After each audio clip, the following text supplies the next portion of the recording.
કેમ છો વિદ્યાર્થી મિત્રો? બધા મજામાં ને?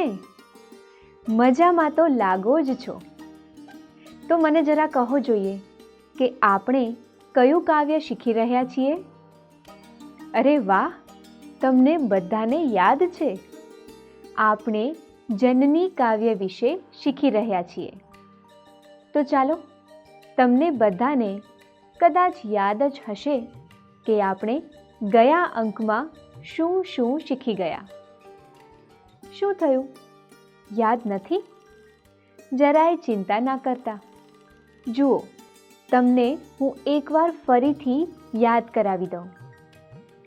પ્રથમ અંકમાં આપણે પૂર્વ ભૂમિકા જોઈ હતી. ત્યારબાદ આપણે કાવ્યના કવિનો પરિચય મેળવ્યો હતો. ત્યારબાદ આપણે કાવ્યનું શ્રવણ કર્યું હતું. હવે આગળ શું શીખ્યા હતા? યાદ આવ્યું ને? બરાબર, સાચું કહ્યું. આપણે જનની કાવ્યની શબ્દ સમજૂતી વિશે શીખ્યા હતા અને સાથે સાથે વાક્ય પ્રયોગ કરતા પણ શીખ્યા હતા. છેલ્લે આપણે સાથે મળીને કાવ્યનું ગાન પણ કર્યું હતું. આટલું તો બધાને યાદ આવી ગયું ને? પહેલા અંકમાં આટલી બાબતો આપણે શીખ્યા. ત્યાર પછી બીજા અંકમાં જનની કાવ્યનું ગાન કર્યું હતું અને જનની કાવ્યની સમજૂતી પણ મેળવી હતી. ત્યારબાદ આપણે ભાષા સજ્જતા વિશે શીખ્યા હતા. તેની પછી મા વિશેની ઘણી બધી કહેવતો પણ આપણે જોઈ હતી. આ તો વાત થઈ બીજા અંકની કે બીજા અંકમાં આપણે શું શું શીખ્યા હતા. બધાને યાદ આવી ગયું લાગે છે. ગયા બે અંકમાં આટલી બાબતો આપણે સરસ રીતે શીખ્યા, તો આજના અંકમાં પણ આવી જ સરસ રીતે વધુ વિગતો શીખીએ. તે પહેલાં આજના અંકનું આયોજન જાણી લઈએ કે આજના અંકમાં આપણે શું શીખીશું. સૌ પ્રથમ આપણે અભ્યાસના પ્રશ્નો વિશે શીખીશું. ત્યારબાદ સ્વાધ્યાયના પ્રશ્નો વિશે શીખીશું અને છેલ્લે જે પ્રવૃત્તિ આપેલી છે તે તમારે જાતે કરવાની છે. જો તમને તે પ્રવૃત્તિ કરવામાં કોઈ મુશ્કેલી જણાય તો તમારા વર્ગ શિક્ષકની મદદ ચોક્કસ લેજો. તો આપણે શરૂ કરીએ આજના અંકના પહેલા મુદ્દાથી. જુઓ તો, અભ્યાસનો પહેલો પ્રશ્ન કયો છે? પહેલો પ્રશ્ન છે બહુવિકલ્પ પ્રકારના પ્રશ્નો. તે પ્રશ્નોના સાચા ઉત્તરનો ક્રમ અક્ષર તમારે તમારા પાઠ્યપુસ્તકમાં જ લખવાનો છે. તો તમારું પાઠ્યપુસ્તક અને પેન લઈને તૈયાર થઈ જાઓ. આપણે જોઈએ અભ્યાસ પ્રશ્ન 1. નીચેના પ્રશ્નોના ઉત્તર માટે આપેલા વિકલ્પોમાંથી સાચો ઉત્તર શોધીને તેનો ક્રમ અક્ષર પ્રશ્ન સામેના ખાનામાં લખો. 1. જનનીની જોડ સખી નહીં જડે રે લોલ. એટલે બાળમિત્રો, આ પ્રશ્નના 4 વિકલ્પો આપેલા છે. પહેલો વિકલ્પ છે મા તે મા. બીજો વિકલ્પ છે માતા વાત્સલ્ય મૂર્તિ છે. ત્રીજો વિકલ્પ છે માતાનો બીજો કોઈ વિકલ્પ નથી. અને ચોથો વિકલ્પ છે માતા તો દરેકને હોય. કહો જોઈએ, કયો વિકલ્પ સાચો આવશે? બરાબર, ગ વિકલ્પ સાચો છે. ચાલો, તો તમારા પાઠ્યપુસ્તકમાં તેની નોંધ કરો. હવે બીજો પ્રશ્ન જોઈએ. 2. માડીનો મેઘ બારે માસ. એટલે અહીં પણ 4 વિકલ્પો આપેલા છે. પહેલો વિકલ્પ છે માતાનો પ્રેમ વધે ઘટે છે. બીજો વિકલ્પ છે માતાનો પ્રેમ કાયમ મળે જ. ત્રીજો વિકલ્પ છે વરસાદ તો કાયમ વરસે જ. ચોથો વિકલ્પ છે વરસાદ વિના કંઈ નહીં. તો કહો જોઈએ સાચો વિકલ્પ કયો આવશે? ખ.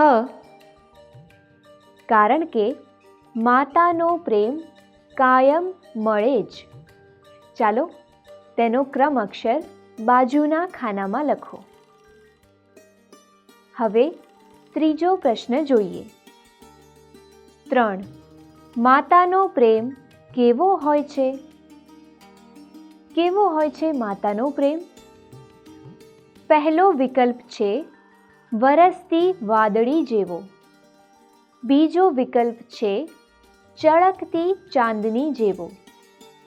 ત્રીજો વિકલ્પ છે એક સરખા પ્રવાહ જેવો. અને ચોથો વિકલ્પ છે ગંગાના નીર જેવો. તો અહીં જવાબ આવશે એક સરખા પ્રવાહ જેવો. અહીં પણ જવાબમાં લખો ગ.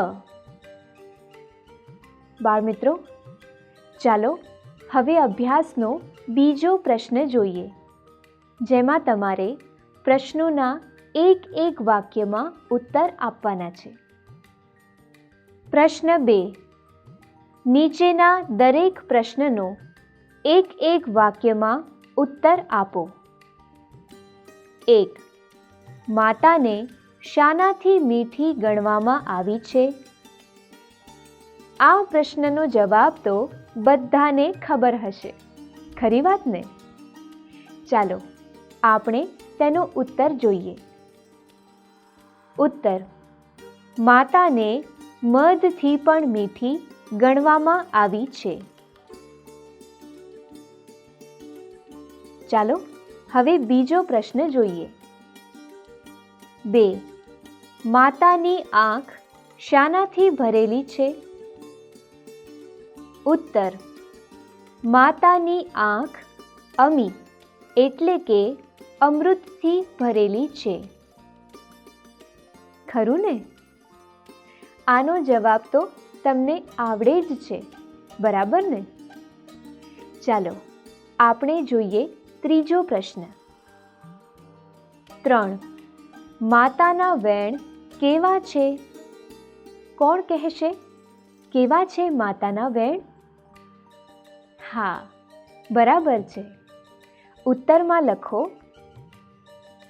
ઉત્તર: માતાના વેણ વહાલથી ભરેલા હોય છે.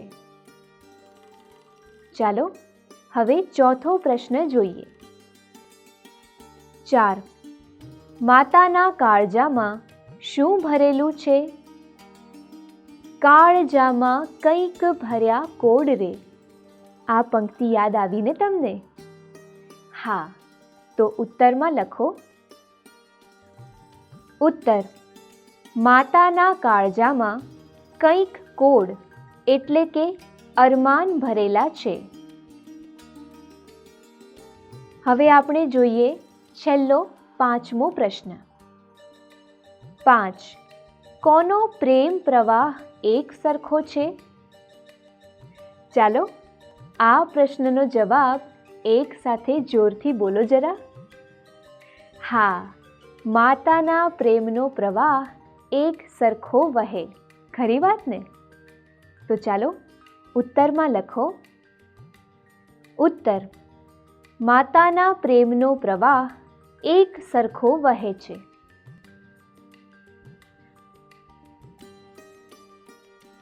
વિદ્યાર્થી મિત્રો, હવે આપણે સ્વાધ્યાયના પ્રશ્નોની ચર્ચા કરીશું. જરા જુઓ તો પ્રશ્ન પહેલો. તેમાં તમારે આપેલા પ્રશ્નોના ઉત્તર લખવાના છે.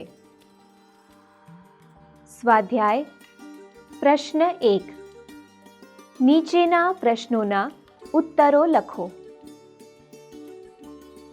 1. કાવ્યમાં આપેલા માના ગુણોનું વર્ણન ટૂંકમાં કરો. મિત્રો, માના કયા કયા ગુણો કવિએ કાવ્યમાં વર્ણવ્યા છે? કોણ કહેશે? હા, બરાબર. તો ઉત્તરમાં લખો. ઉત્તર: માતા પ્રભુની પુતળી છે અને જગતથી તે જુદેરી છે. તેની આંખમાં અમૃત ભરેલું છે. તેના વેણ વહાલથી ભરેલા હોય છે. તેનું હૈયું હેમંત જેવું શીતળ છે. તેનો ખોળો જાણે ચંદ્રની શીતળતાથી ભરેલો છે. તેના પ્રેમનો પ્રવાહ સદાય સરખો જ વહેતો હોય છે. આમ કવિ માના આવા ગુણોનું વર્ણન કરે છે.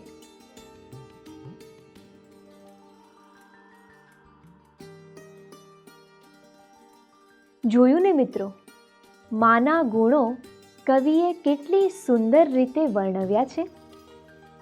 ચાલો હવે આપણે બીજો પ્રશ્ન જોઈએ. 2. માડીનો મેઘ બારે માસ રે કાવ્ય પંક્તિને સમજાવો. ઉત્તર: કવિએ વરસાદના ઉદાહરણ દ્વારા માતાની શ્રેષ્ઠતા દર્શાવી છે. કવિ કહે છે કે વરસાદ ક્યારેક પડે છે તો ક્યારેક બંધ પણ થાય છે. ચોમાસાના 4 મહિના પછી વરસાદ હોતો નથી, પરંતુ માતાનો પ્રેમરૂપી મેઘ બારે માસ વરસતો રહે છે.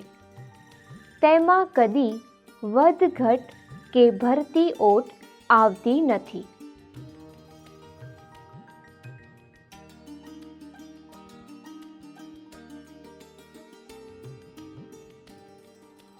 ચાલો બાળ મિત્રો, આપણે હવે સ્વાધ્યાયનો પ્રશ્ન 2 જોઈએ. પ્રશ્ન 2. નીચેના શબ્દોનો વાક્ય પ્રયોગ કરો. પહેલો શબ્દ છે અમી. અમીનો વાક્ય પ્રયોગ જોઈએ. જેની આંખમાં અમી તેને આખી દુનિયા નમી. બીજો શબ્દ છે હેલ. તેનું આપણે વાક્ય જોઈએ. રાજાએ રાણીના માથેથી હેલ ઉતારી. ત્રીજો શબ્દ છે વ્યોમ. વ્યોમ શબ્દનો પણ વાક્ય પ્રયોગ કરીએ. વ્યોમમાં વિહગ વિહરે છે. છેલ્લો શબ્દ છે દોહિલું. બાળમિત્રો, ચાલો આ શબ્દનો પણ આપણે વાક્ય પ્રયોગ કરીએ.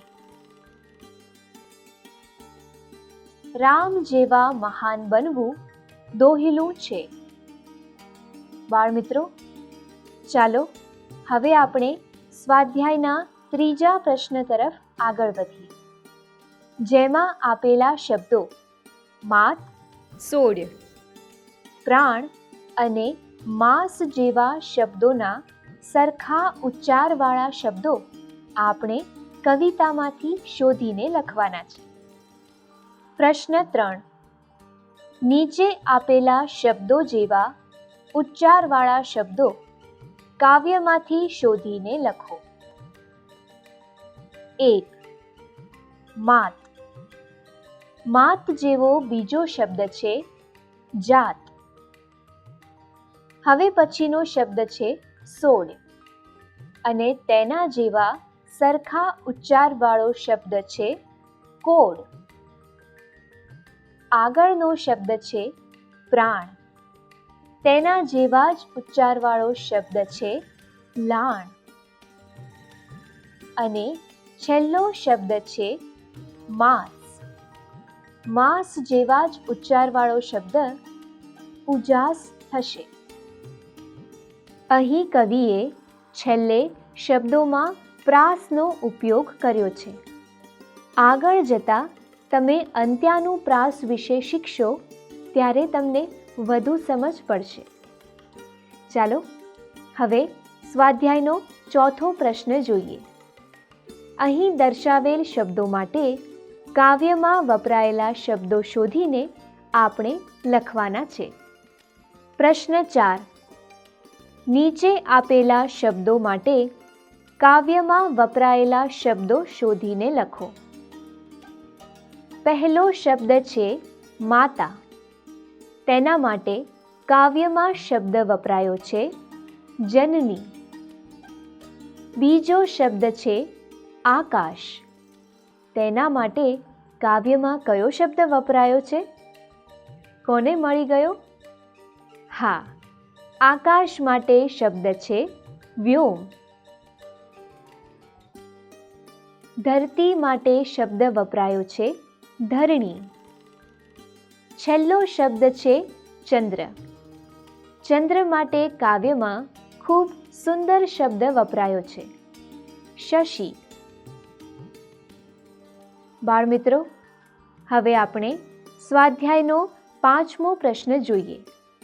તેમાં તમારે સૂચવ્યા મુજબ કરવાનું છે. તો જોઈએ પ્રશ્ન 5. પ્રશ્ન 5. સૂચવ્યા મુજબ કરો. નીચેનામાંથી માતાને કોના કરતા ચડિયાતી બતાવી છે તે શબ્દો અલગ તારવો. ચાલો આપણે તે શબ્દો જોઈ લઈએ.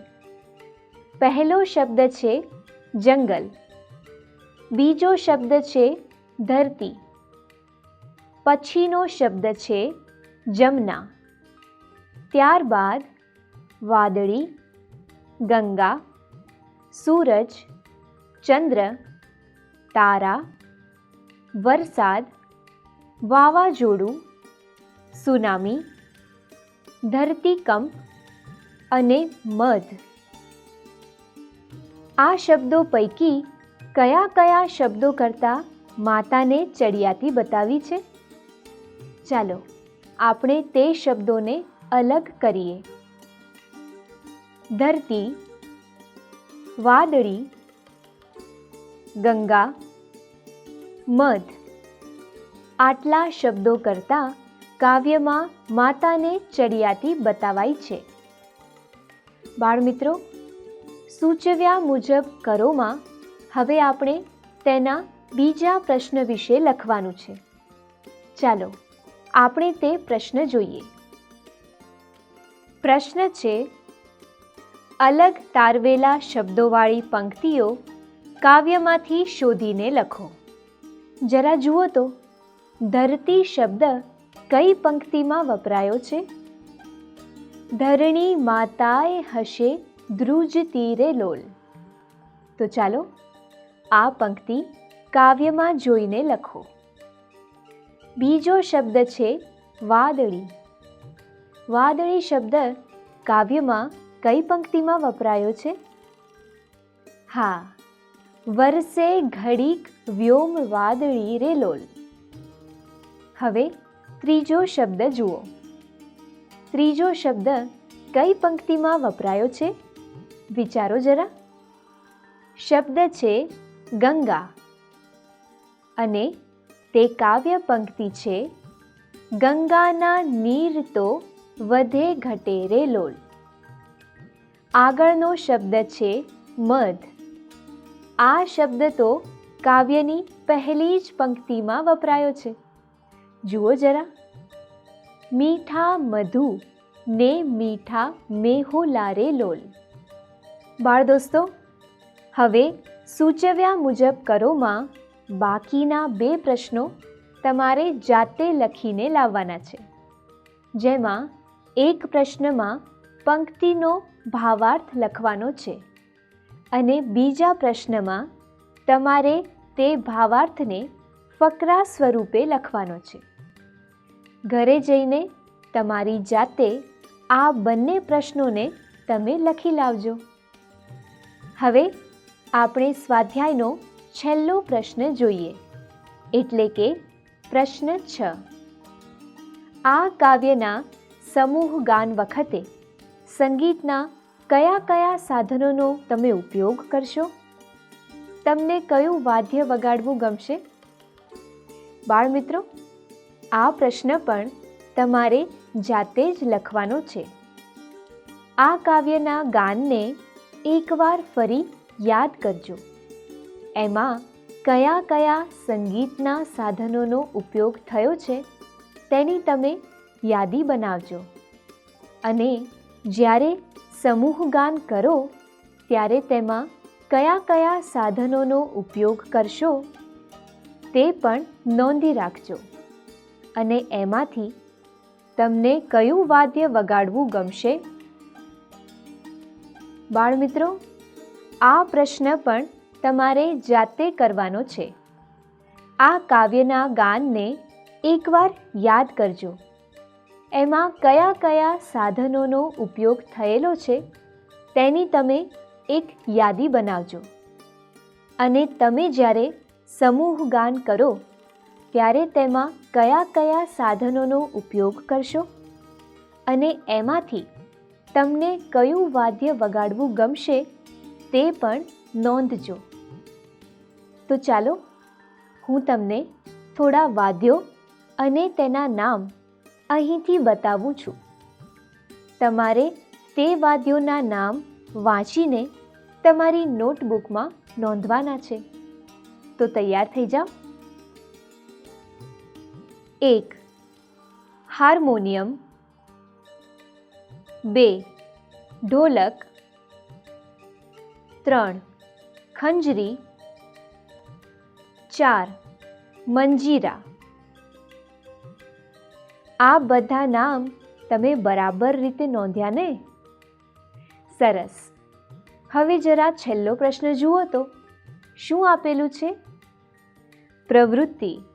બરાબર ને? એ પ્રશ્ન પણ તમારે જાતે જ કરવાનો છે. અને જ્યાં મુશ્કેલી જણાય ત્યાં તમારા શિક્ષકની મદદ લેજો. આપણે જરા તે પ્રવૃત્તિ જોઈ લઈએ. પ્રવૃત્તિ 1. આ કાવ્યનું સમૂહ ગાન કરો. 2. માતા વિશે લખાયેલા કાવ્યો, કહેવતો અને અવતરણો એકત્ર કરી વર્ગમાં રજૂ કરો. 3. માતૃપ્રેમ દર્શાવતા વાર્તા અને કાવ્યો મેળવીને લખો. બાળ દોસ્તો, આ અંકમાં હવે આપણે અહીંથી અટકીએ છીએ. આ અંકમાં આપણે ખૂબ મજાની વાતો શીખ્યા છીએ. તમને બધાને યાદ તો છે ને? ચાલો યાદ કરો તો. સૌ પ્રથમ આપણે આ કાવ્યની પૂર્વ ભૂમિકા જોઈ હતી, જેમાં આપણે પેલી વાર્તા સાંભળી હતી ભગવાન રામ અને લક્ષ્મણની. અને સાથે સાથે આ જનની કાવ્યની પણ થોડી વાત કરી હતી. તે પછી આપણે આ કાવ્યના કવિ શ્રી બોટાદકરનો પરિચય મેળવ્યો હતો. તેમાં કવિ બોટાદકરનું ગુજરાતી સાહિત્યમાં પ્રદાન આપણે જોયું હતું. ત્યારબાદ સુંદર મજાના સંગીત સાથે જનની કાવ્યનું શ્રવણ કર્યું હતું. આ જનની કાવ્યની શબ્દ સમજૂતી આપણે તેની પછી મેળવી હતી અને તેનો વાક્ય પ્રયોગ કરતા પણ શીખ્યા હતા. તે પછી કાવ્યની વિસ્તૃત સમજ મેળવી હતી, જેમાં આપણે આ માતા વિશેની અદ્ભુત વાતો કરી હતી. માતાની મમતા તો મધ કરતાં પણ મીઠી છે અને માતાનો પ્રેમ અને તેનું દૂધ ભગવાનને પણ દુર્લભ છે. એ બધી વાતો આપણે કાવ્ય સમજૂતીમાં વિગતે સમજ્યા હતા. ત્યાર પછી આપણે ભાષા સજ્જતા વિશે શીખ્યા હતા. તેના પછી આપણે મા વિશેની થોડી કહેવતો પણ શીખ્યા હતા. એક કહેવત જરા મને યાદ કરાવો તો. અરે વાહ, તમને તો યાદ છે. કહેવું પડે. મા તે મા, બીજા બધા વગડાના વા. સરસ. ત્યારબાદ આપણે અભ્યાસ અને સ્વાધ્યાયના પ્રશ્નો વિશે શીખ્યા હતા અને છેલ્લે જે પ્રવૃત્તિ આપેલી છે તે તો મેં તમને જાતે કરવા માટે કહ્યું છે. બાળમિત્રો, હવે આપણે નવા એકમમાં ફરી મળીશું. તમને યાદ છે ને કે હવે પછીનો કયો એકમ છે? હા, હાઈસ્કૂલમાં. આ એકમ ગાંધીજીના જીવન પ્રસંગો પર આધારિત છે. તમે બધા ગાંધીજીને ઓળખો છો ને? વાહ ભાઈ વાહ! બધા વિદ્યાર્થી મિત્રોને ખબર લાગે છે. ગાંધીજી આપણા રાષ્ટ્રપિતા છે. આ હાઈસ્કૂલમાં એકમ ગાંધીજીની આત્મકથા સત્યના પ્રયોગોમાંથી લેવામાં આવેલો છે. આ એકમ વિશે વધુ વિગતો આપણે આવતા અંકમાં શીખીશું. તમે આ પાઠને ધ્યાનપૂર્વક વાંચીને લાવજો તો તમને વધુ મજા પડશે. આજના અંકની વાતો અને તમારું ગૃહ કાર્ય યાદ રહેશે ને? તો ચાલો બાળમિત્રો, આજ માટે આટલું જ. આવતા અંકમાં મળીએ ત્યાં સુધી તમારા બધાની રજા લઉં. આવજો.